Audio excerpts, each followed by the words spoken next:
Isang batang busy sa pangangalkal ng basura, at isang mata na tahimik, at nagmamasid sa may di kalayuan. Sa videong ito, tara samahan niyo ako ating alamin ang storya ng dayuhang vlogger na si Basil. O kilala sa kanyang YouTube channel na, The Hungry Syrian Wanderer. Ako lang ang gugma mo inday, tanan buhaton ko, isaad ko dili ka magmahayday.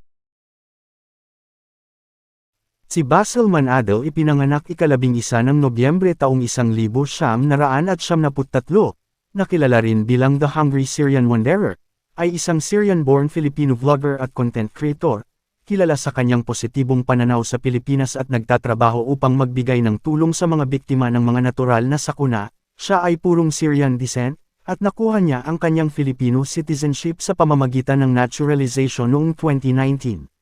Si Basil ngayon ay lalong kinagigiliwan ng kanyang mga tagasunod dahil sa kanyang act of kindness na content. Katulad nitong ipapasilip ko sa inyo ngayon. Isang batang namamasura ang kanyang pinasaya. Pinakain, binili ng maayos na damit, nilinisan at pinag-shopping.